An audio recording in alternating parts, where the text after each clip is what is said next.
Ladies and gentlemen, please silence your phones and hush your babies. The show is about to start.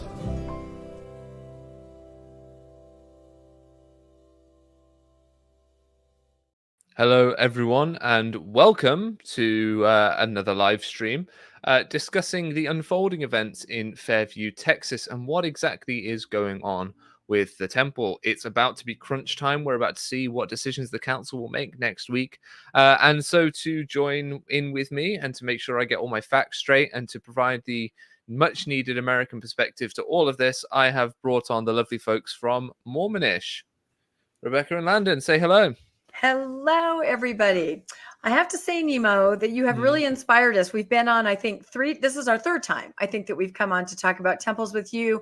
And we feel that here at Mormonish, we were missing something that you had that made you able to really talk about temples. So we have acquired. Yes, we went. It was a great difficulty. We found a world market that actually have jammy Dodgers. We haven't tried one yet. So during the show, if our mouth is full, try them live on air. We found out you even have Chucky Look at that. Chucky Dodgers. Have you tried those? Yeah. Nemo's like, oh my gosh, it's too much now. Yeah, we're excited. Okay. So we may be just crunching away during the show. Well, thanks for joining us, everyone. I'm going to go get some jammy Dodgers now. It's been a great evening. I'm telling you. Right. And a particular warm welcome to everyone from Texas in the chat. There's some people in here who are sending their greetings from Texas. Welcome, welcome. I feel like an honorary Texan these days. My cowboy hat sits just over there, and I wear it to do things in out and about when I need to. It's very good for sun protection. Anyway, you're not here to hear about this. You're here to hear about the temple and what's going on. So let's load up the slides, which I haven't actually loaded up, so stand by, everyone. It would be... Can I just say one quick thing to the people of Texas? You know, they were so wonderful, and they were going to fly Landon and I out there, and we had accommodations. We were so excited, and then I had kind of a family emergency with a family member in the hospital, and we were not able to go, unfortunately, but they were just so kind and wonderful and generous. And the other day I came home, and there was an amazing box on my porch, just a nice little something that the people in Texas had sent me, you know, knowing that this might be kind of a little more of a difficult time. So you guys are just amazing. I just want to give a shout out to everyone there. You're just incredible. Thank you. Awesome people. Awesome. Yeah, the great people of Fairview United. But the church has decided, I think it is time to send in the lawyers. I think once we saw the document that we're about to discuss, once we saw that land, I think it became pretty clear the way the church is leaning on all this, and it was a fairly threatening document. But let's first remind ourselves of what's going on Tuesday. I won't ask either of you to read this. We're not going to read through all of it, but letters have been sent. Letters. They have not learned yet that I get letters just as much as the members of the state get letters, as do Rebecca and Landon, right? We all get the letters. They can't stop us getting them. So they've asked people to do things. They've got 3 invitations because, you know, we love a good invitation in the church. We invite people to do things, and then it's basically like telling them that God told them to do it. So they need to sign an online petition to show their support for the temple. Fine. Whatever. I'm not sure how I feel about the church officially sponsoring petitions like this and civil action and whatnot. I don't know whether that borders close to some of their, you know, tax exempt things, but I'm not to judge. They want them to write an email, send a couple of sentences, not a long letter, to Israel Roberts. It doesn't matter whether it's a long letter or a couple of sentences. That poor man has still got to spend the time to log it because it's an interaction from the public. So they still want people to do it. And then the copy templeinfairview@gmail.com. I'm not going to suggest what anyone might want to do with that email, but the church is suggesting that people use that email to allow the church to collate, I guess, the things that have been sent in, right? And then invitation 3 is to attend the meeting. Now, this is where it gets interesting. I've heard from people on the ground that the seats have been taken by members of the church, right? Mm-hmm. Is that what you guys have heard? Yeah, we've heard that, you know, it was one of those lottery things where you log on at a certain time and very quickly, within a few seconds. Like Taylor Swift tickets, man. Exactly. So they're trying to work that out, I think. But they're saying that most members have to remain outside, as we expect. But the goal is to have thousands of saints outside the building as a show of support for the temple. Thousands. It's ridiculous. And then they're saying, well, if you can't go, that's fine. We'll do a watch party. Mm-hmm. Watch party. Is it that interesting? Like, no offense, I enjoyed my time there. I enjoyed sitting in the town council meeting. I love me a good bit of, bit of civil democracy. I love me a good bit of town process and all that sort of stuff. Great. But does it warrant a watch party? Why do you think they're doing a watch party, Rebecca? I have a theory on this because, we've been watching temples for a long time and we've seen them encourage people to show up at the venue in wearing different colors, blue in Vegas, white again here in Fairview. But this watch party idea where thousands of saints are going to be holed up in stake centers in armchairs. Well, what is it do you think the church wants them to see? I think I think the church wants their members to see the church being persecuted. I think that they hope that statements are made from residents or statements are made from the town council that will border on persecution or allude to something meaning like it's because it's the LDS church that we don't want this. Now, I'm very confident that is not going to happen because that is not at all a motivation. No. But I think the church would love to show everybody, look, we're being like the Monty Python movie, right? I'm being oppressed. I'm being oppressed. Help, I'm being oppressed. Help, I'm being oppressed. I honestly think that's why there's never been a watch party before. And I think that the church has done such a good job with members, myself included in many ways, that they've turned disagreement or just any sort of pushback against the church as, look, see, that's religious persecution. Mormons don't play well with others generally when it comes to understanding that some people may not agree with them or may not share their point of view. Often, Landon, you got any thoughts? Yeah, it's interesting to me that they didn't have a watch party last time when they went and asked for the continuance, where you saw most of the arguments against. This time they've made sure that they've got the tickets from the out-of-town people. The majority of the people there are going to be LDS, and then they're going to have thousands of people outside, and they're going to try to say, look at the overwhelming support for this, and yet the city still voted it down. That's religious persecution, and they want their members to see that and be able to make that argument. Yeah, and I don't want to come across as a hypocrite here at all. I'm aware that I flew 4,500 miles to be there at a meeting, but the way I see it, I flew there to give the perspective that wasn't being given from a member's perspective. I didn't necessarily go there to be for or against the temple being built in and of itself. I went to address a specific issue that the church was trying to put forward. So that's kind of why I think it was okay for me to turn up from out of town, and I was one person. I think there's this, if the church wants to bring in outside experts, like say the prophet or a member of the temple planning committee, then feel free, bring them along, get them to speak to the meeting, please. I'd love to hear it. But thousands of rank and file members outside, I feel like hits a bit different. Yeah. Right. Let's move on. But the last thing is to say that you guys will be doing your own watch party, won't you? That's true. It's gonna be the middle of the night for me. So it's gonna be too late at night. But you guys on the Mormon Newscast? Mormon Newscast. That's right. That's with Bill Reel and RFM and Mormonish. And we are going to be live streaming from the city website this meeting. The meeting itself starts at 6:30 p.m. Mountain Time. We will be starting our coverage at 5:30 p.m. Mountain Time. And we'll have some people on the ground. We'll kind of get a flavor of what's happening. But I know it's Nemo's bedtime. So, it's okay. Everybody needs a good night's sleep. Is very important. That's right. We will carry on for you. So you'll be there in spirit. Thank you. Right, let's move into the meat of what's going on then, because this is the document we're all talking about. It is currently listed as version 1, so unless there was a version 0, this is the first version the church has put out, and they may put another one out, and they might try and change things. I don't expect you all to try and read it. You can pause and read it if you want, if you're watching this back.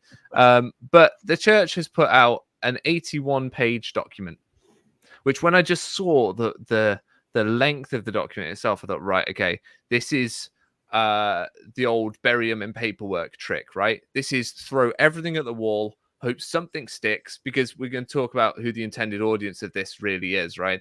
But they just want to throw everything they can out there, make it all sound good, make it sound like, don't worry, we are fully justified in everything that we want to do.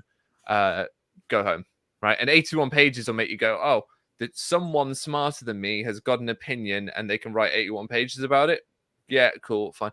For most people, that's the shortcut that will do, right? Absolutely. Yep. They might as well just ask them to read the Book of Mormon. It's take about as long. It's a long old document and it's dense. And we're going to go through, not page by page, but we're going to go through the content of the first maybe 30 pages or so, which is the church's positions on RLUIPA, which is the law that's sitting at the center of a lot of this argument and debate. And they go through, why temples are important to Latter-day Saints, which they hide. So they hide things amongst so much that isn't controversial. There's nothing controversial about explaining why temples are important because no one is arguing that they aren't. They present so many straw man arguments here, so many arguments against points that people aren't making, including this idea that it just shouldn't have a steeple at all. We'll get to that, right? No one's making that argument. But fair play to them. They're laying the groundwork. They are making it clear why temples are important. And there may be misunderstanding from non-members of the church about what temples are. And I think, to the church's credit, we'll start this out on an even hand. I think they've done a good job of explaining why temples are important, what goes on inside temples. I think the church has got a lot better at that in recent years, explaining to the outside what we do in temples in a way that actually gives people a fairer sense of what goes on inside them, rather than just we don't talk about it. Would you guys agree, disagree? Yeah, I think so. Absolutely. I mean, I know there was a survey done down on Temple Square years ago, and visitors came away saying, we don't know what the temple is. I mean, we look at a building, but we have no idea. And I know the church took that to heart. There are new visitor centers that they're building. And I believe perhaps trying to do everything in preparation for the Olympics 10 years from now. They actually have, little mock rooms, as I understand it, that actually show what it would look like in the temple. They go through in a lot more detail because I think they were probably concerned that someone would visit the heart of Mormonism, Temple Square, and walk away going, I still don't understand. Well, there was a leaked plan.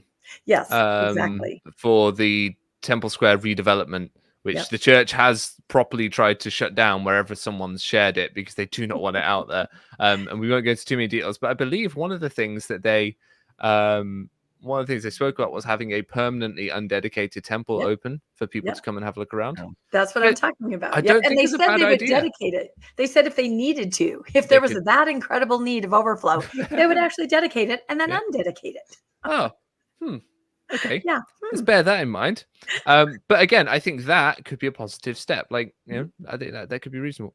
Anyway, they then start to get into this argument about how the temple, its design, its location is all inspired of God to the prophet, right? So I'm going to get Landon to read this one. Sure. In the 1990s, church president Gordon B. Hinckley traveled to Hong Kong to search for a temple site. As he prayed at one site that seemed ideal, he knew it was not the place. He awoke early one morning as the Holy Spirit revealed to him the site for the temple. In his mind, he saw what the temple would look like. At the dedication of the Hong Kong temple, President Hinckley said, if ever in my life I felt the inspiration of the Lord, it was with this building. Okay, two really important points here. One, seemed ideal. What does that seem to be a bit of a dog whistle to? This idea of, some of you are saying there are better places. Why don't you just put it in a commercial zone? Why don't you just put it somewhere else? And they're like, look, sites that may seem ideal to others, they haven't had the holy tick. They haven't had the holy sign off from God. Is that what you say, Rebecca? Is that?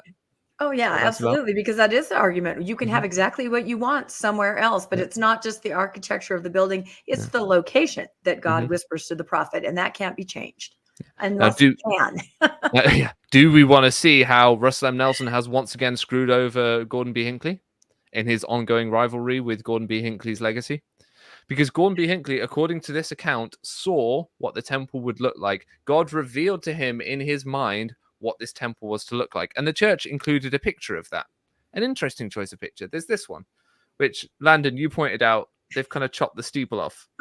It's a bit weird. Drop it off, but it did have a steeple. Yep. It did have a steeple. And they've chopped it off in the picture too, which is a bit funny. They haven't let it complete. But in the 2019 renovation, under the tenure of our current prophet, Russell M. Nelson, they took the spire / steeple off the temple and they changed its outward appearance somewhat, only slightly. But, those windows at the top are sort of ovular. Now they're square. You know, it's just a little bit different. But Gordon B. Hinckley saw that with his mind's eye, and God revealed the design to him. But it's been changed, so it can be done. That's important. Can be done, and notice the size of the buildings around this. It's built fairly equal to the buildings that surround this building. Yeah, lovely. Speaking of size and the size of sort of communities, the church tries to address also that, hey, you can't tell us this temple needs to be smaller. We got people that need to use it, right?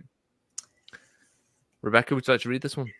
I have to say, do we though? Yes. The church has a temple in Dallas and one currently under construction in Fort Worth. Church membership in Texas increased 21.4% from 2011 to 2021. The church now has over 385,000 members in Texas in 750 congregations. Much of the growth occurred in the Dallas-Fort Worth metropolitan area. This temple in Fairview will be just the 8th temple in Texas. It will be the assigned temple for 16,000 church members. It will make it possible for thousands of church members to worship in the temple more often. This I find so interesting because the Paris temple, we'll go back to the other points in a second. The Paris temple serves an entire country of 39,000 members.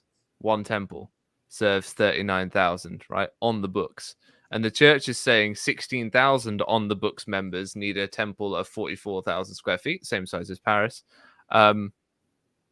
Okay, fine. You can say that you're going to need that and that the growth will continue and then therefore you're kind of future-proofing. Fine.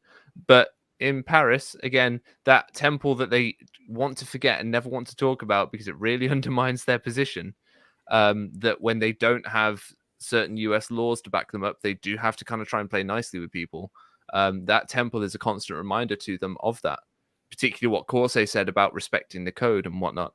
Have you guys got any thoughts about these figures just before we move on? Like, it makes me think, they say that the church membership has increased by 21% in 10 years, but there was only a Dallas. Now there's a Fort Worth and a Fairview. That's 2 new temples from one new temple, which means that they've increased the number of temples by 200% for a membership that increased by 21%. That's a really good point. That is a really good point. So I think for every percent that the membership of the church goes up, it is 10% increase in the availability of temples that is required. That's their logic. Yep. That makes sense. And I think, we receive a lot of information from faithful members in this area who are not okay with what's happening as far as the church and the residents there. And a lot of that information is about the Dallas temple saying, they can't get people to cover shifts. People are not coming to sessions. It is not overflowing. And, all the time you see these little things that come out begging, we're having an open house in Pittsburgh. Please ask your non-member friends to come and volunteer. Please ask your less active people to go and volunteer. Please ask someone to come who's a non-member to clean the church. We see these kinds of posts all the time where they're literally begging for people to come and staff temples, volunteer at temple open houses, clean church buildings. It just makes me question overall these numbers. Yeah, and literally Libby makes a really good point here. How many of those 16,000 have temple recommends? And that we won't even get into that. I mean, like with the church in the UK, for example, and I know that's going to annoy Americans instantly that I've dared to speak about my home country because I get people talking about like, do you even understand what's going on, or are you just basing all this on junk UK law? I'm like, well, okay, fine, whatever. But London Temple sent out emails recently begging temple workers to come because they don't have enough, and we're building another temple. Yep. When our current temples are having to beg for staff. So, and we're seeing the same thing in the U.S. Pittsburgh Temple for the open house, as you just mentioned, they need 12. They're short 1,200 people for the open house. Over 1,200. But ultimately, the church believes this is the site where God wants the temple to be built. End of. That under RLUIPA, under their understanding of RLUIPA, it's like, right, God says so. We sincerely believe that God said so. Therefore, you can't tell us otherwise. That's going to be the theme here. I want to point out that the way that they follow is exactly the way just about every church on the earth would pick a site for their new building. It's the way that many families pick their new home is they'll say a prayer and ask, is this where my home should be? Yeah. And I'm guessing many of the people in McKinney who or in Fairview who bought their homes right there prayed about whether or not they should be moving and buying there, and they received an answer. Yeah, so it's not unique, and they have a right to make that claim. But I think the issue has to be more complicated than that. Otherwise, anyone can just claim God said I should do this, therefore you have to let me do it. It has to be. There has to be more to the law than that. Otherwise, things can get crazy really quickly. Yeah, and dangerous. How do you separate the sincere from the ludicrous, right? Again, just more about the size here. The size of the interior rooms is dictated primarily by the number of church members the temple will serve both now and in the future. Fine, they want to future-proof. Get it. Which means they seem to think that France is going to shrink in membership, which I think they would be correct to assume. Thus, the size of a temple is almost entirely a matter of religious need. Fine, no one's disagreeing with this. No one's saying you don't need a temple that's this big in terms of capacity for people. We're just saying you don't have to build it in a way that means that it's 64 foot tall, 63 foot tall or whatever, and then 173 foot, right? That's what you don't need to do. There are ways, there are designs, as we're going to talk about Paris Temple. The Paris Temple is the same square footage, but it's only 42 feet tall. So they've clearly found a way to have a temple that serves over double the amount of people that they say that this temple is going to serve. So the entire nation of France, 39,000 members. So that's going to serve all of them, ostensibly. And yet they've managed to find a way to make it the same square footage as the temple that they want for half the members and make it much shorter. So again, this is about a lot of what we're talking about here tonight. I'm not going to be able to get in. None of us are really going to be able to get into the law particularly and say, here's where the church is wrong. Here's where they haven't applied the law properly. We're not lawyers. We can't really do that. But what I think it's really important to show is that there are reasonable alternatives the church could use if they were really willing to act in good faith. And we're going to see that they are choosing not to, and they are choosing to try and exercise this law that they believe will allow them to do whatever they want. That's what's going on here. The church is making a choice to prioritize its desires over the desires and the voices and the views of local residents. Because whether they convince themselves that it's coming from a position of oppression or whatever, that's the choice that's going on here. And I think that's kind of fundamental to this narrative. What are your thoughts, guys? We'll take a quick break from the slides. Yeah, I think that's one of the most frustrating parts. I mean, we have podcasted together about the Linda Temple, Paris Temple. There are many, many options that could accommodate and give the church everything they need, which is what everyone wants, to be able to serve the membership, to be able to have a temple, to be able to start building it quickly, I think, because they talk about this incredible need. And yet the concessions, the significant concessions that the church brought back on a different building plan was just taking 15 feet off the top of the steeple and renaming it, where really, if they could work together, there are many other options that could be enacted almost instantly. It's not even that hard. There are other designs they have in the drawer. Exactly. That's what I'm saying, is that they could modify them. We've had faithful members reach out to us and say, hey, what if they did this temple? You know, people are looking at this. They're looking at their designs. They're looking at the requirements and saying, this seems like this would work. So people are really trying to think of a way that everyone gets what they want. Because it's almost like they're reasonable human beings who understand what compromise looks like. And the church isn't acting that way. Landon? We just did a podcast on Mormonish this week about a mosque being built in McKinney, Texas.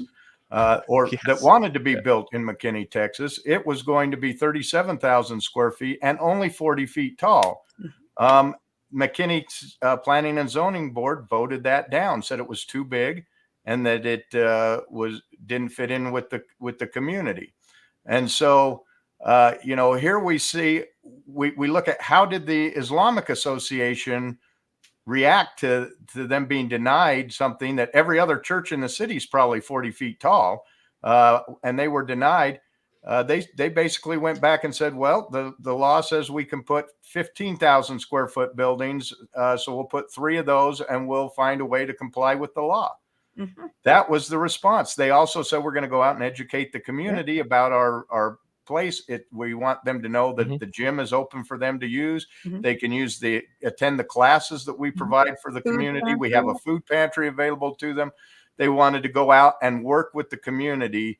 Not one time did they bring up RLUIPA or lawyers that were going to sue. Well, I think there's 2 points there. I say our church, my church, I guess, knows that the temple provides no community benefit of any kind. So they can't play that community card. They can't try and work with the community and be like, hey, look, you can use the gym, because there is no gym for them to use. It's such an isolationist building. It exists purely to almost isolate members from their community, because rather than spending time in their community at photography classes or at games, soccer games, whatever, they're going and doing temple work where they're shut off from the outside world, often in windowless rooms for hours at a time.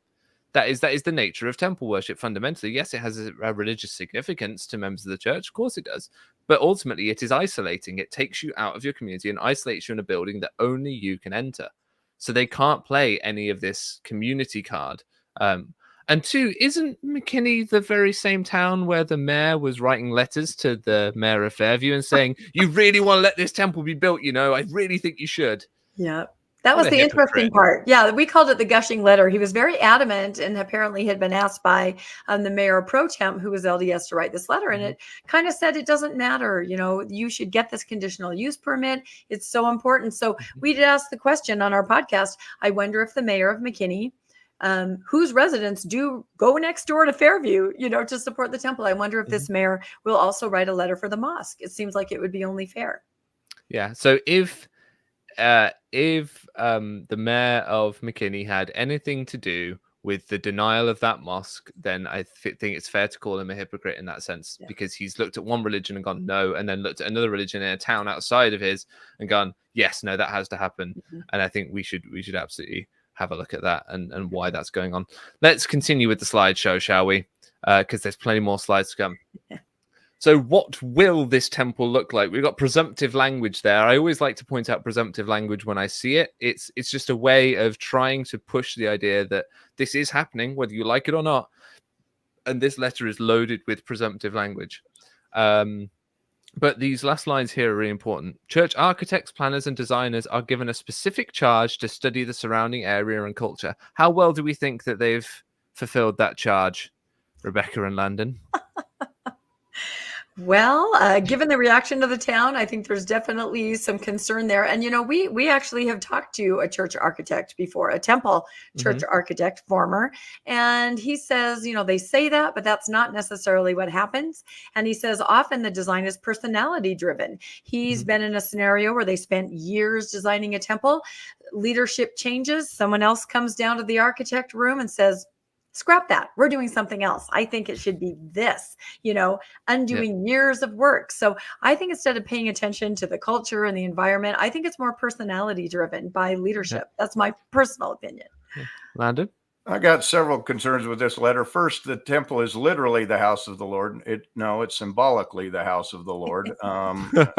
Very good point. But I work in construction, and this is not how you go about planning and designing buildings and things like that. They say they try to incorporate aspects and feature of the location in which the temple will be constructed. Well, part of those features is the local codes and zoning laws. That's so that the temple reflects the community, and you reflect the community by being within the code. Sorry, Landon, exactly. That's the first thing you do when you plan a building is you say, okay, we want it to look like this. This is what the codes and the laws say. We have to comply with those. Therefore, you design it to fit the codes and the laws. And let's keep in mind that this temple was announced as the Prosper Temple. Yep. So it was not considering the Fairview codes and that at the time that they started building this. It wasn't until late in the process that they announced that it would be built in Fairview.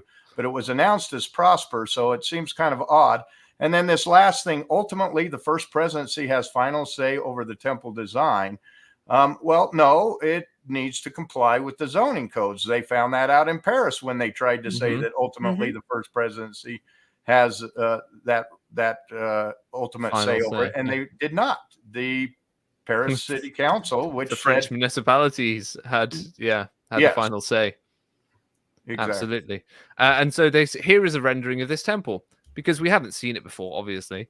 But again, presumptive language, temple to be located in Fairview, Texas. That it is to be located there. That is where it's going to go. And I think I get what you're saying, Landon. That is a design that they went, right, that's going to be put in Prosper. Prosper put the brakes on very quickly, despite the mayor's adamance that they should have one. And then they thought, well, can we just slot this over in Fairview? And I think they're just fighting to put something where it doesn't belong and was never designed to belong. You know, I've heard this idea bandied around that something in the stained glass is meant to reflect the local area or whatever.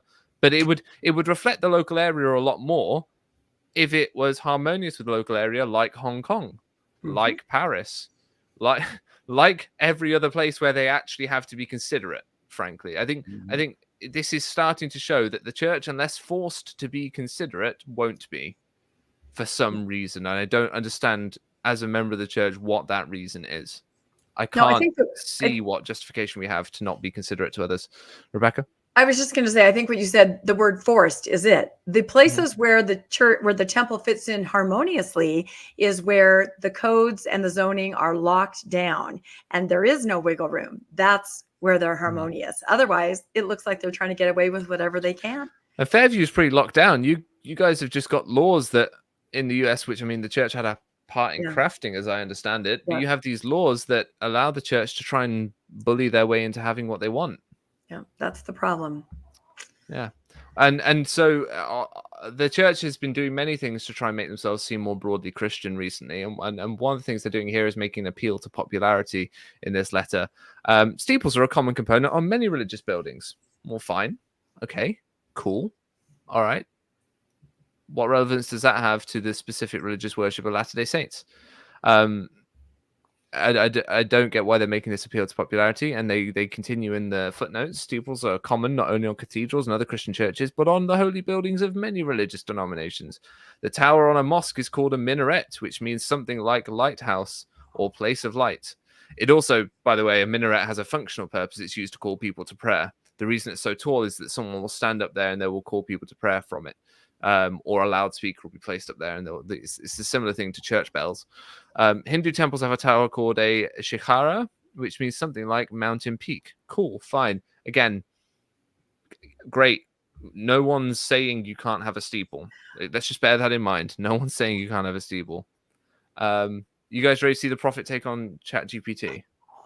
We're ready. You ready for this? Yeah. So this little paragraph here. Can either of you read that, or do you want me to do it?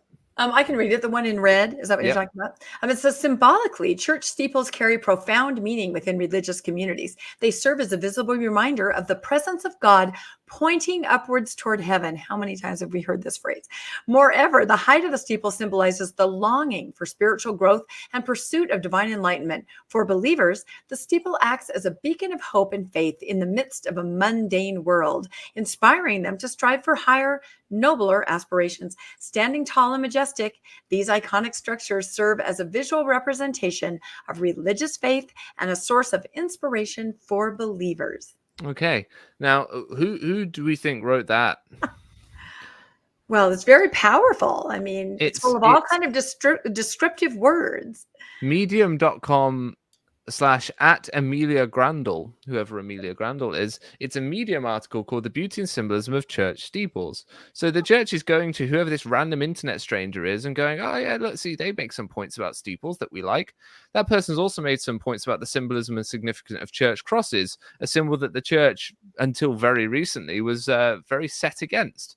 So who is this person, and why do they have any bearing on the church's view of steeples, and why can the church not get someone of their own, I guess would be my question.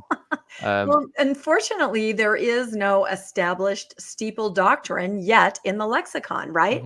No conference talks, and I've looked. No, Ensign, Liahona articles, nothing like that. And I predict, and I've predicted over and over, this will change. It will change quickly. It will change subtly, but they need it there. It has to be a part of the dialogue. It has to be known to everyone in order to activate RLUIPA. So watch for it. I predict this conference. And the problem with that statement is that no one is saying you can't have a steeple. Exactly. That's not the argument. You can have a steeple. It's just got to be limited to the heights that the zoning codes allow, and what the other churches are also allowed to have for their steeples. And that's all the town is saying. Nobody's arguing that a steeple doesn't have religious meaning or purpose. Most everyone would agree when we see steeples, we think of churches, but they shouldn't look like skyscrapers. Yeah.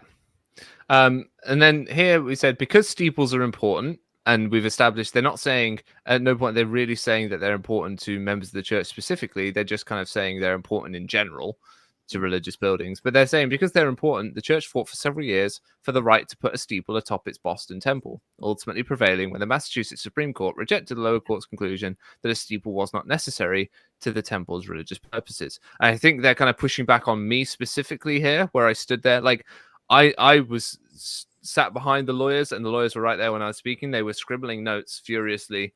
So, you know, not to self-aggrandize too much, but I feel like some of this is aimed a little bit at some of the arguments I've been making, and you guys have been making as well. Is that, well, it's not about whether it's necessary or not. It's not for judges to determine whether the inclusion of a particular architectural feature is necessary for a particular religion.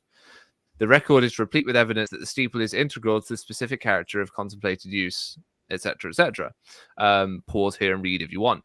But the reason that I was making the point that it's not necessary is because the church was making the point that it was. I wasn't going out there saying, you know, it's not necessary and therefore it can be denied. My argument was very much, you're saying that this matters when it doesn't. And as a member of the church, I can say that it doesn't. And I don't know why you're trying to argue that it does. That was certainly what I was there to push back against. And certainly what you guys have been pushing back against too. Your thoughts? Go ahead, Landon. No, I agree 100%. We know that there's, what is it, 11, 14 temples that don't have steeples. So although a steeple can be an architectural element, it doesn't have to be an architectural element. Yeah. And no, again, no one's arguing that you can't have a steeple. They're just saying there's restrictions on how high it can be. And we'll get into that, because they here are now saying the temple architects design each table following an age-old architectural principle known as the golden ratio or golden triangle.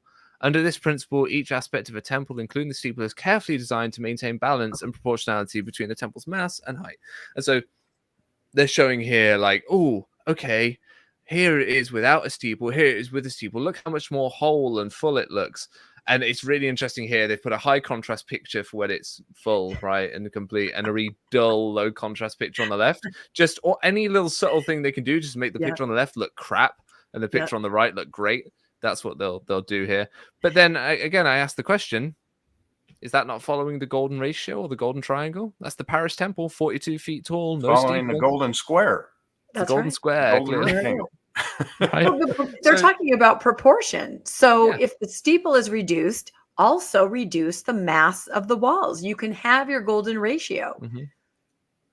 But ultimately, they say, in the end, each temple's design is unique and varies based on several factors and considerations, including but not limited to the features of buildings and structures of the area. Okay, well then why is that not a factor in consideration in this? Yeah, it's homes that are 35 feet tall around. The capacity needed for existing and future growth. We've already pointed to temple designs where you can have the capacity that you need and you anticipate you will continue to need without it being outside of zone. And the inspiration of church leadership. Well, there you go. There's their trump card right there. There's the trump. Well, God said so. This means there may be cases when church leaders, under the Lord's direction, very clear, approve a design without a steeple, with a shorter steeple, or with some other unique feature that similarly reflects that the temple is the house of the Lord. Church leaders recently approved a unique design for the Tucson, Arizona temple, for example, that has a dome rather than a steeple. And they provided a nice picture. And here they go. And this is, I find that part of the letter really insulting. I want to get your thoughts here. I find it really insulting that they point out that when they decide to, when they deem that it is what they want to do, when they say that God has told them that they can, then they will change the design to make it work for an area. So what are they telling the people of Fairview here? God says stuff for you guys.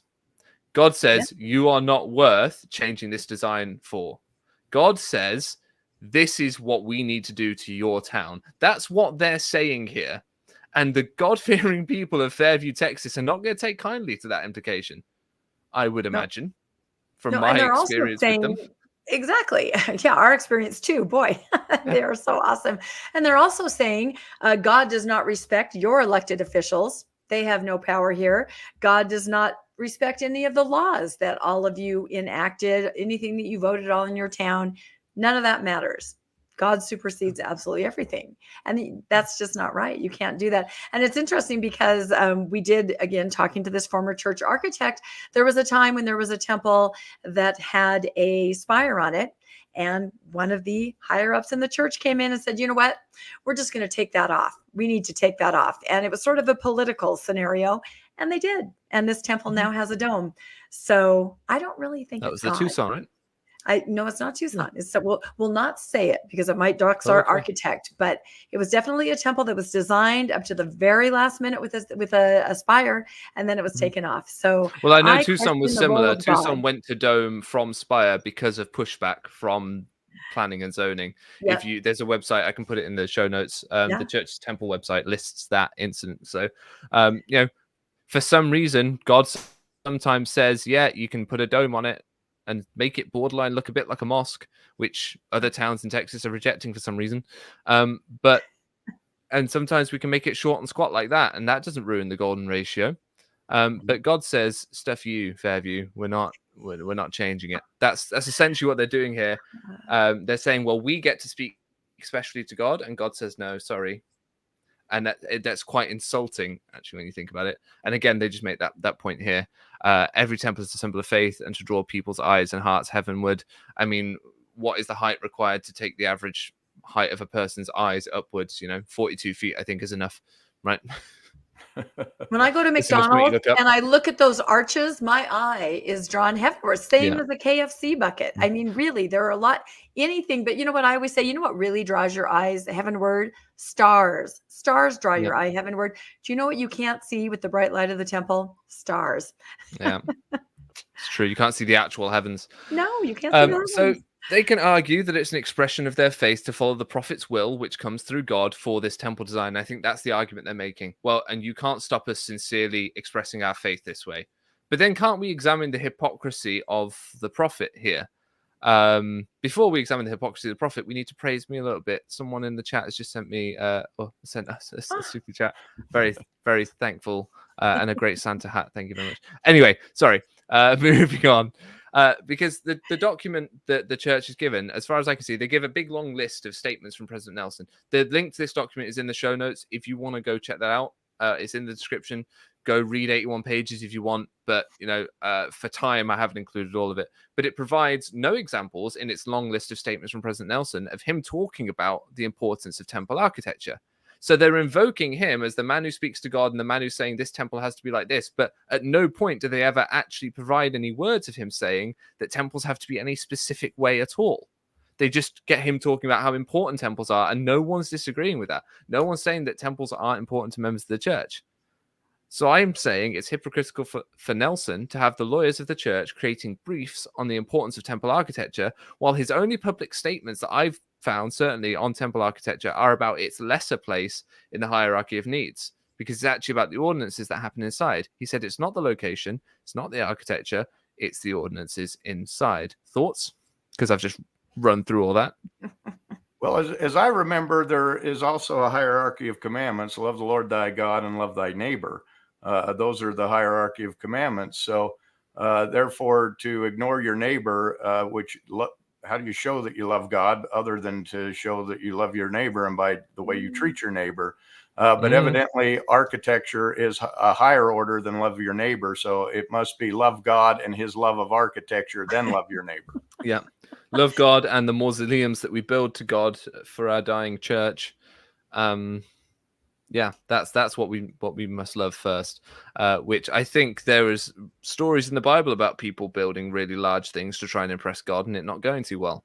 No. Right? Yeah, that's exactly right. We were at Sunstone yesterday and we talked to Dan McClellan briefly, the uber Bible scholar, and we kind of talked to him about that. We said, are there any, justifications in the Bible where we need these massive spires? And, he didn't get into it with us really because he was on his way to something else, but he was basically like, don't think, usually when you see height mentioned, it's a negative. Like you said, how dare you aspire to try to build to God? It's a ramiumptum.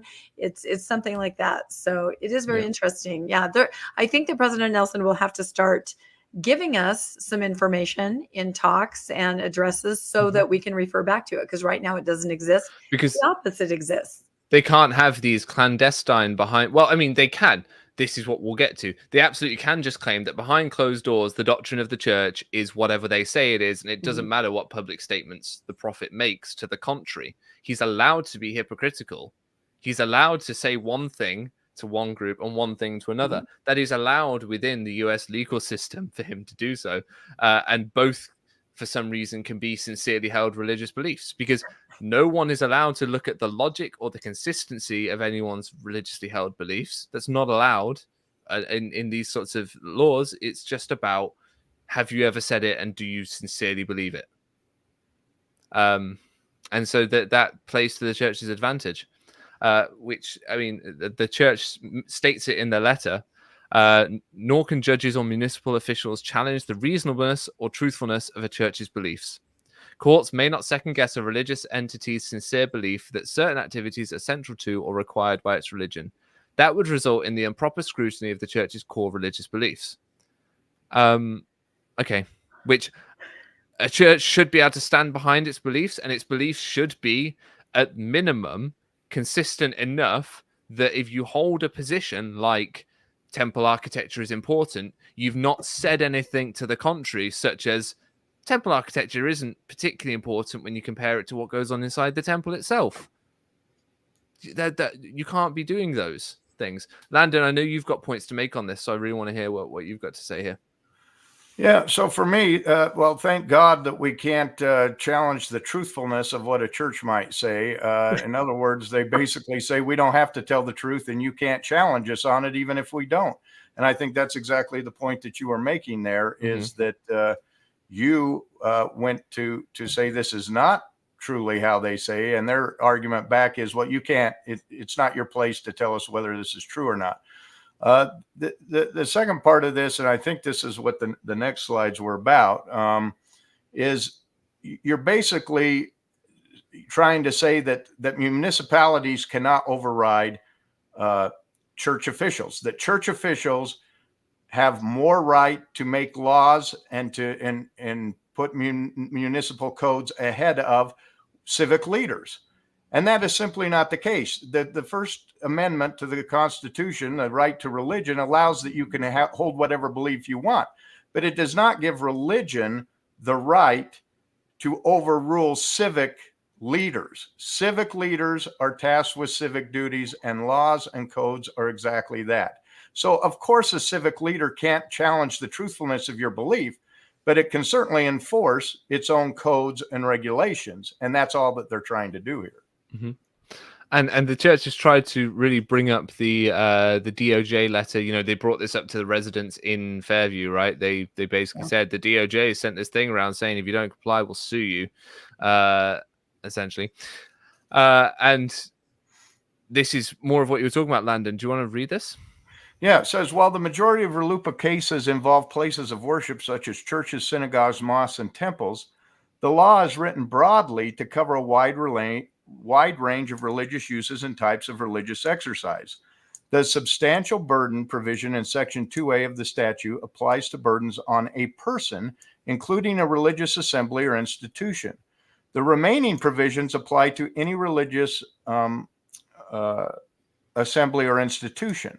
Thus, RLUIPA applies widely not only to diverse places of worship, but also to religious schools, religious camps, religious retreat centers, religious cemeteries, and religious social service facilities such as group homes, homeless shelters, and soup kitchens, as well as to individuals or families exercising their religion through the use of property such as home prayer, gathering, or Bible studies.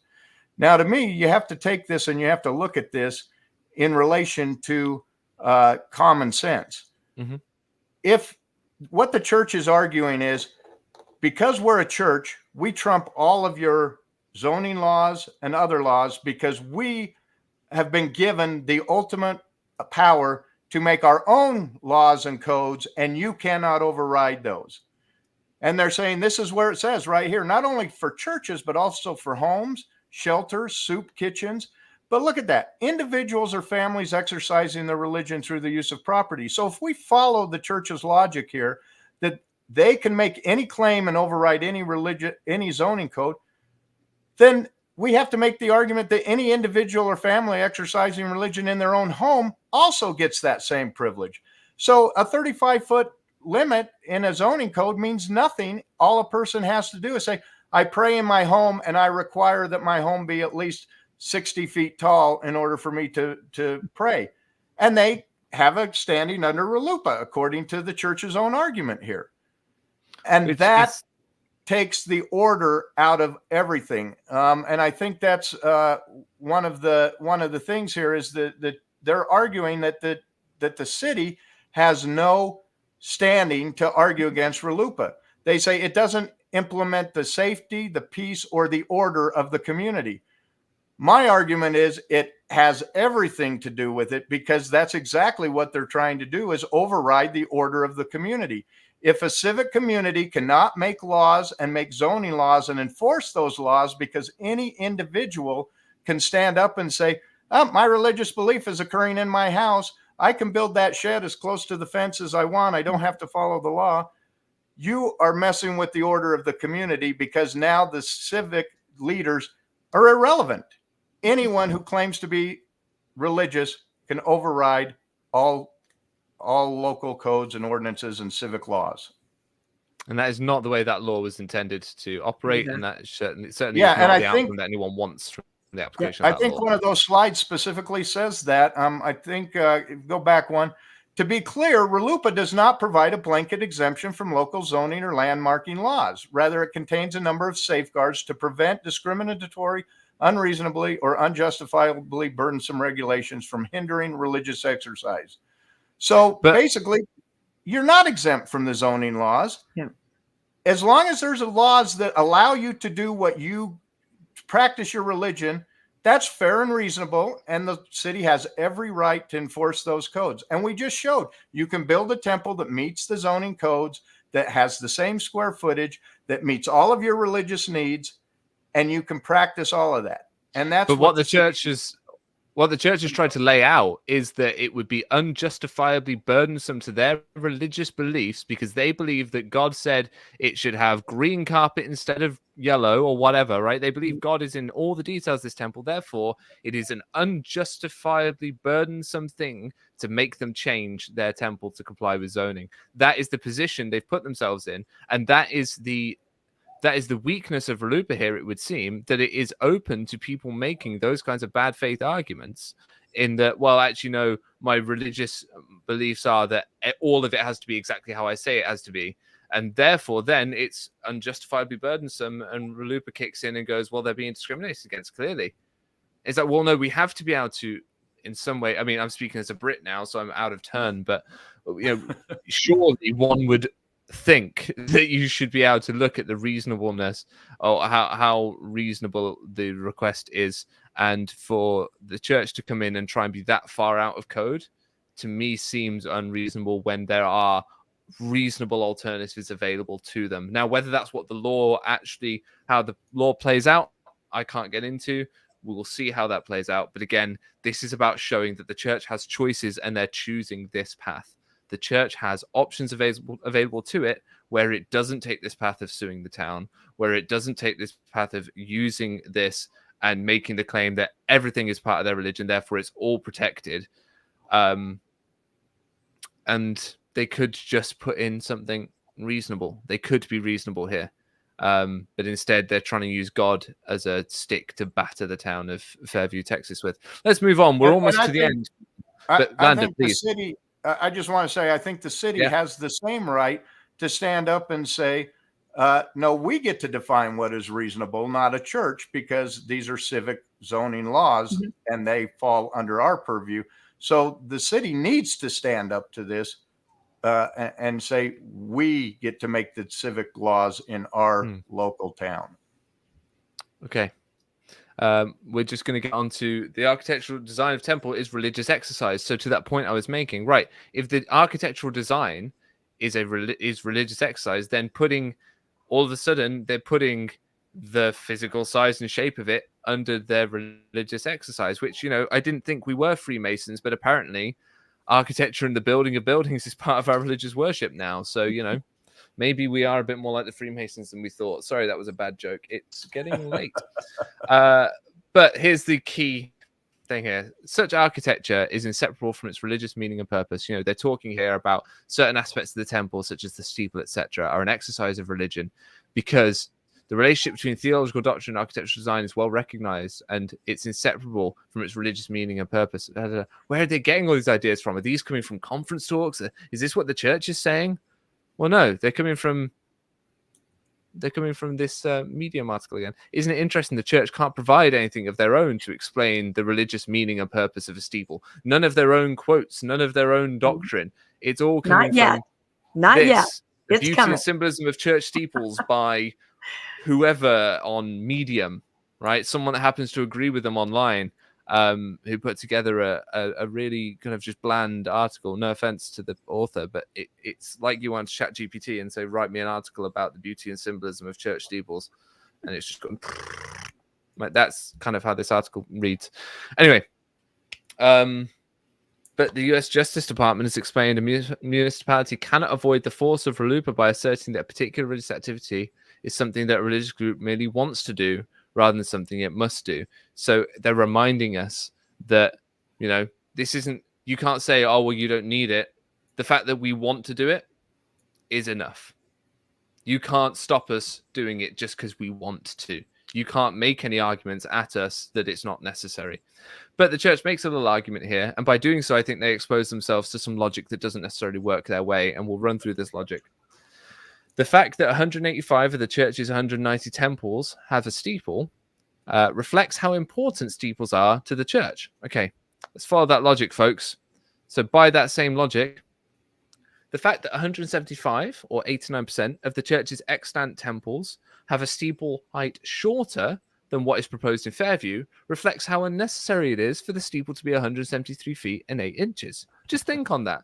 Okay, fine. Bravo, same Nemo. logic. One more. The fact Right that there. steeple heights vary from 54 feet to 288 feet reflects that no specific steeple height is necessary for LDS temples. It can be whatever height it needs to be, often dictated by zoning laws when they're outside of the United States. Again, if they want to start looking at what the current extant temples say about temple design and what's important in temple design, then they also tell us about what's not important about temple design. What's not important about temple design is the specific height of a steeple. That's not important because it can vary by as much as 230 feet.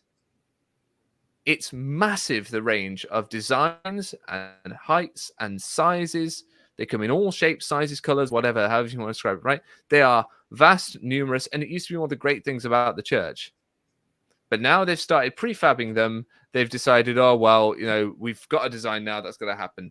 But Yorba Linda is a great example of how that also can help. So this is the thing to remember as we kind of close up, and we'll get some final thoughts from you both, is that this isn't about should it have a steeple or not. This is about, does it need to be as big as it is? Could the church reasonably put a temple in that town that provides the capacity they need while not upsetting local zoning laws? The answer to that question is yes. Yes, they could.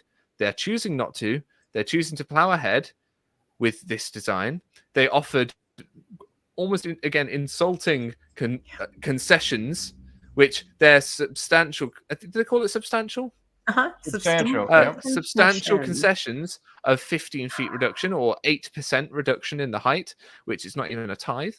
They brought it down by 8%. So it's not enough. And they've gone, well, okay, sorry, that's the best that God is willing to do for your town. God's telling us now it's time for you all to shut up and let us have the temple we want. That is the narrative coming from the church. God has told his prophet that this is the way it has to be. So we have the force of the law to make that happen. That's the attitude. Landon and then Rebecca, final thoughts? I would just say I read this 81-page document, and it's clear in the arguments for RLUIPA that RLUIPA does not give religions carte blanche to do whatever they want.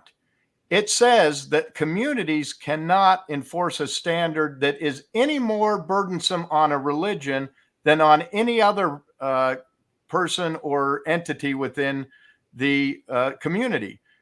And that's exactly what Fairview is saying. We're letting you build the same height as everybody else. And that's what RLUIPA was there for. It does not give, if it gave special permission, it would be unconstitutional. Mm-hmm. You can't give special permission to a religious group that you don't give to anyone else. But likewise, you can't be overly burdensome on someone else. It's meant to make the playing field level and fair for everybody. Mm-hmm. And that's what Fairview is trying to do. Yeah. They will allow a temple to be built that will have the capacity the church needs for the members to come and worship in exactly the same way they would in the current design. It's just it'll look different on the outside. It just needs to look different on the outside to fit in with the town. That's all they're saying. And it shouldn't really be that big an ask. Rebecca? I think very well said, Landon. And Nemo, I think I would just like to say to the people of Fairview, there is a tremendous amount of support for you. I hope that all of you know that. Many different communities, from faithful Mormons to former Mormons to other residents in other towns that have gone through this. Everyone is watching and they're learning from this, and we just applaud you and we're really proud of you. And we're all going to be watching on Tuesday, the 6th, on the newscast starting at 5:30 with Landon and I and Bill Rail and RFM. And we just really applaud how professional everyone has been, how you have kept this about the codes and the zones. There have not been any kind of like ad hominem attacks. There's been nothing like that. The behavior has been impeccable.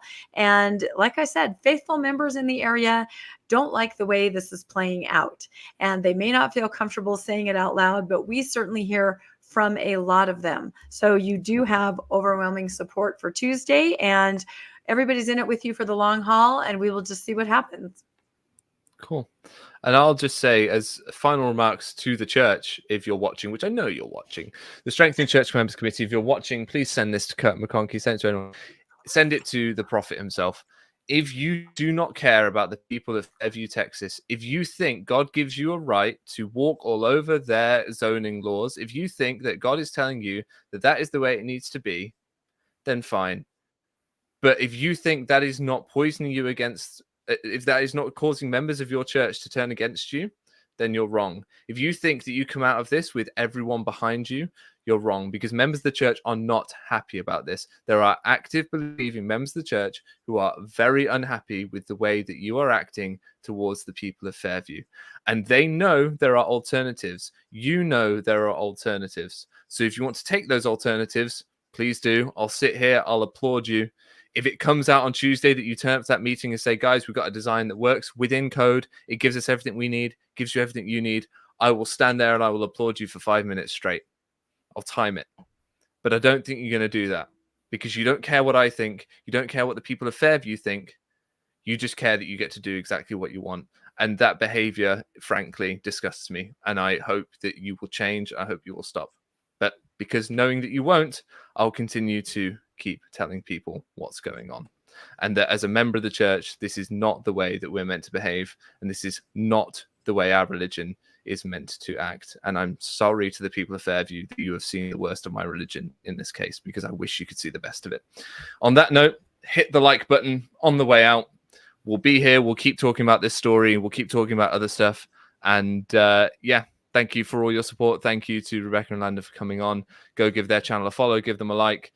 If you're not following me yet and you can deal with any more self-righteous little rants like that, then you know where to follow me. But have a great night all. Enjoy the rest of the Olympics, and we'll see you soon. Take care.